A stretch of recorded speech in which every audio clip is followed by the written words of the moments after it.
जय श्री राधे कृष्ण। आप सभी का हमारे YouTube चैनल पे बहुत बहुत स्वागत है। आइए जानते हैं चैत्र मास कृष्ण पक्ष वर्ष 2023 पाप मोचनी एकादशी व्रत के शुभ मुहूर्त के बारे में, पारण समय के बारे में, व्रत महत्व नियमों के बारे में और फिर सुनेंगे पाप मोचनी एकादशी व्रत की कथा। इस बार पाप मोचनी एकादशी का व्रत जो कि 18 मार्च 2023 दिन शनिवार को एकादशी का व्रत किया जा रहा है। हर माह के कृष्ण पक्ष और शुक्ल पक्ष की एकादशी तिथि के दिन एकादशी का व्रत किया जाता है। इसे एकादशी या 11 व्रत के नाम से जाना जाता है। एकादशी का व्रत भगवान विष्णु भगवान श्री कृष्ण को अति प्रिय है। जो भी भक्त सच्ची श्रद्धा के साथ, नियम और निष्ठा के साथ पाप मोचनी एकादशी का व्रत करते हैं, इस दिन भगवान विष्णु के चतुर्भुज स्वरूप का पूजन करते हैं, भगवान श्री कृष्ण का पूजन करते हैं, तो उनके सभी प्रकार के पापों का नाश इस एकादशी व्रत के प्रभाव से होता है।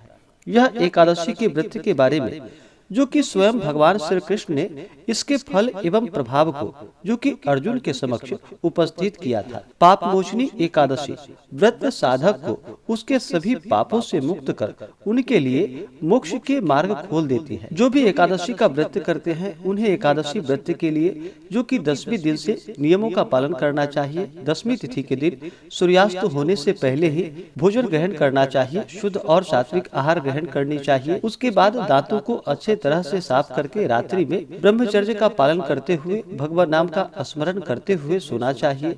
एकादशी तिथि के दिन सुबह ब्रह्म मुहूर्त में उठ करके नित्य क्रियाओं से निवृत्त हो करके गंगा नदी में या घर के नहाने के पानी में ही थोड़ा सा गंगा जल मिला करके स्नान करना चाहिए। शुद्ध वस्त्र धारण करके व्रत का संकल्प लेना चाहिए। भगवान विष्णु से प्रार्थना करनी चाहिए कि हे भगवान विष्णु, आज मैं पाप मोचनी एकादशी का व्रत करने जा रहा हूँ या करने जा रही हूँ। हमारे सभी प्रकार के मनोरथ सिद्ध हो। आपके मन में जो भी इच्छा हो, जो भी कामना हो, प्रभु से वह कहे और कहे कि हमारे सभी प्रकार के दैहिक, दैविक और भौतिक पाप नष्ट हों। इस प्रकार से भगवान से प्रार्थना करते हुए एकादशी के दिन जो कि दिन रात्रि उपवास रहते हुए भगवान का इस दिन सुबह और शाम के वक्त पूरे विधि विधान के साथ पूजन करना चाहिए।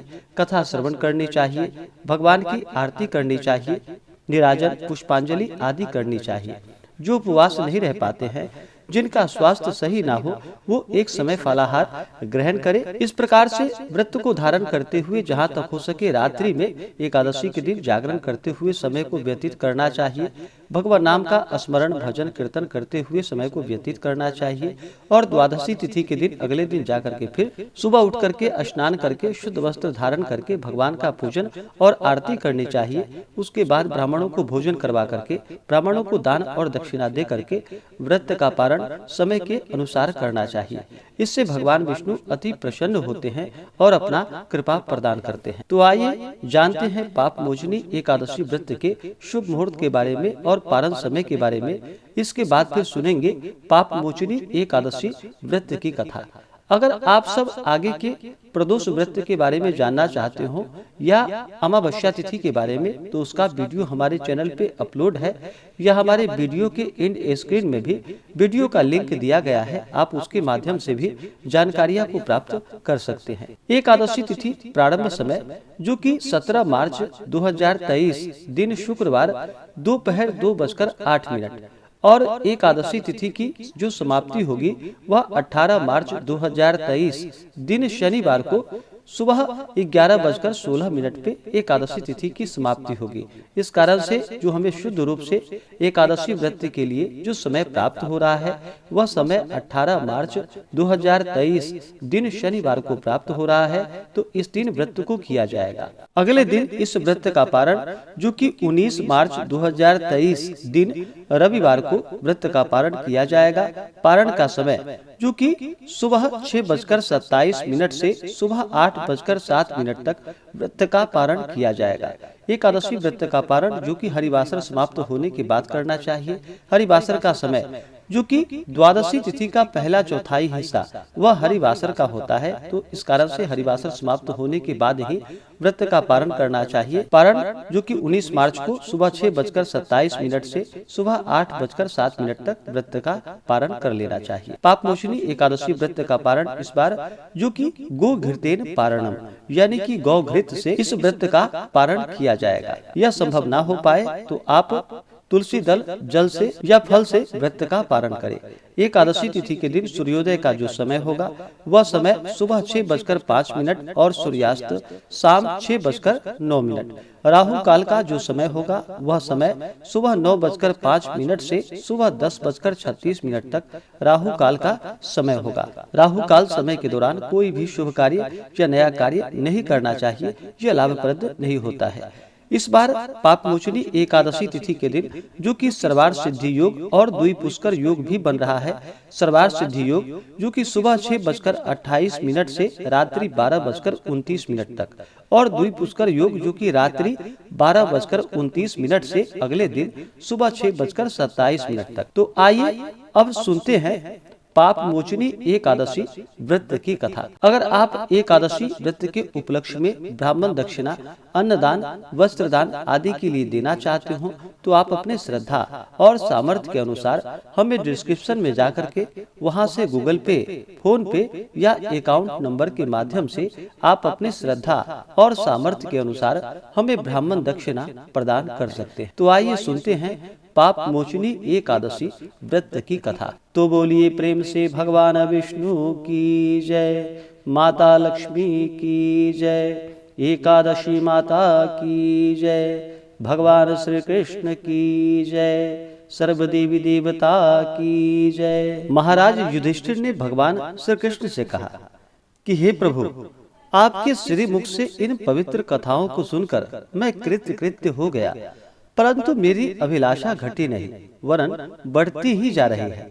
उसी के वशीभूत हो मैं आपसे पुनः प्रार्थना करने की दृष्टता करके आगे कथा सुनने की अभिलाषा रखता हूँ। अब आप कृपा करके चैत्र कृष्ण एकादशी व्रत की विधि एवं महात्म्य मुझसे वर्णन कर मुझे कृतार्थ कीजिए। पांडु नंदन के ऐसे वचन को सुनकर भगवान श्री कृष्ण बोले कि हे राजा, यही प्रश्न एक बार महाराज मानधाता ने महर्षि लोमस जी से किया था। अस्तु, अब मैं वही कथा जो महर्षि लोमस जी ने मानधाता को सुनाई थी आज तुम्हें सुना रहा हूँ। ध्यान पूर्वक सुनो। हे राजा, चैत्र कृष्ण एकादशी का नाम पाप मोचनी एकादशी है। इस एकादशी का व्रत करने से मनुष्य पिशाच तत्व से मुक्त हो जाते हैं।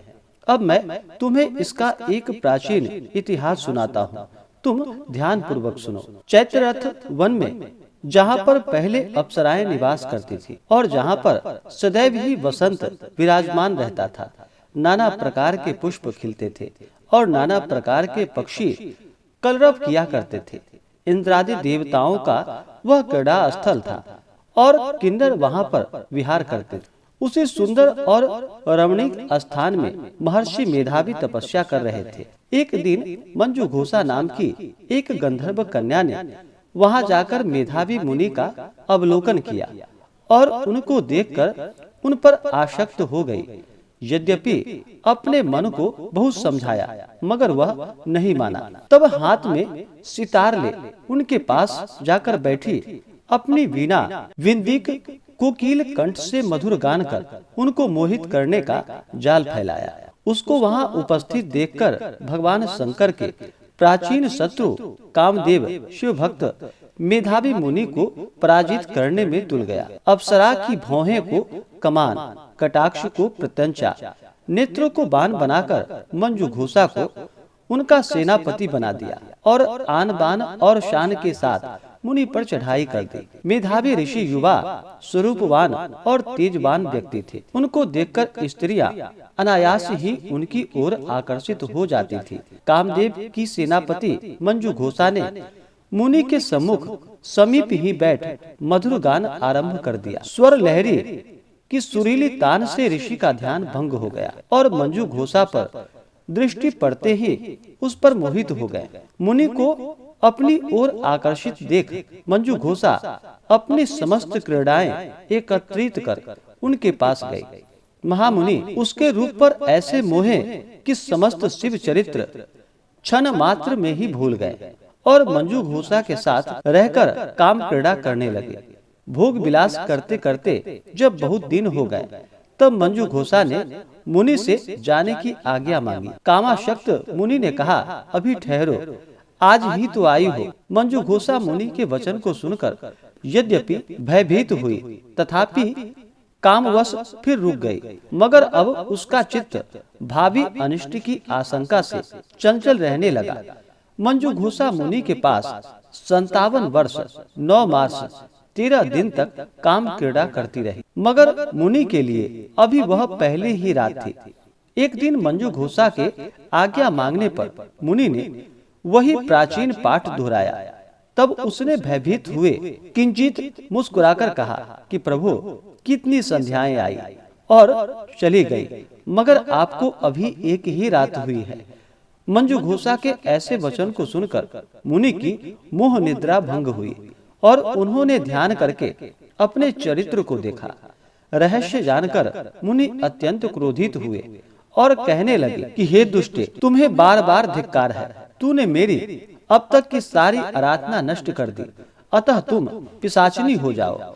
मुनि के श्राप से मंजू घोषा पिशाचिनी हो गई और मुनि के चरणों पर गिरकर कहा कि प्रभु, मैं निरपराधिनी हूँ, मेरा क्या दोष है? आपने मुझे व्यर्थ ही श्राप दे डाला, अतएव अब जो होना था सो हो गया। अब आप कृपा कर शाप मोचन का उपाय कहिए। मंजू घोषा की ऐसी दीन वाणी को सुनकर मुनि का क्रोध नष्ट हो गया। तब उन्होंने कहा कि जाओ, चैत्र कृष्ण एकादशी का व्रत करो, तुम्हारा पाप नष्ट हो जाएगा। ऐसा कहकर वह अपने पिता च्यवन ऋषि के पास चले गए। च्यवन ऋषि ने इन्हें देख आश्चर्य करते हुए पूछा कि तुमने कौन सा असत कार्य किया है जिससे तुम्हारा तेज और पुण्य नष्ट हो गया है। मेधावी ऋषि ने पिता को सारा हाल बतलाकर पाप से मुक्त होने का उपाय पूछा। पुत्र के ऐसे पूछने पर च्यवन ने भी पुत्र को वही सलाह दी जो उन्होंने मंजू घोषा को दी थी। अस्तु, मेधावी ऋषि और मंजू घोषा दोनों ने पाप मोचनी एकादशी का व्रत कर अपने अपने पापों को नष्ट किया। पाप मोचनी एकादशी का यह प्रभाव है कि व्रत करने वाले के पाप नष्ट हो जाए। इस कथा के कहने एवं सुनने से हजारों गोदान का फल प्राप्त होता है। ब्रह्म हत्या, स्वर्ण चुराने का पाप, शराब पीने का पाप, गुरु पत्नी गमन का पाप एवं संसार के समस्त पापों को यह पाप मोचनी एकादशी नष्ट कर देती है। तो बोलिए प्रेम से भगवान विष्णु की जय, माता लक्ष्मी की जय, एकादशी माता की जय, भगवान श्री कृष्ण की जय, सर्वदेवी देवता की जय। इसी प्रकार से जो भी भक्त सच्ची श्रद्धा के साथ, नियम और निष्ठा के साथ एकादशी का व्रत करते हैं, इस दिन भगवान विष्णु, माता लक्ष्मी, भगवान श्री कृष्ण का पूजन करते हैं, उनके सभी प्रकार के पाप और ताप नष्ट हो जाते हैं तथा अंत समय में मोक्ष की प्राप्ति होती है। जो भी एकादशी का व्रत करते हैं, उन्हें एकादशी व्रत के दौरान जो कि कुछ बातों का ध्यान रखना चाहिए।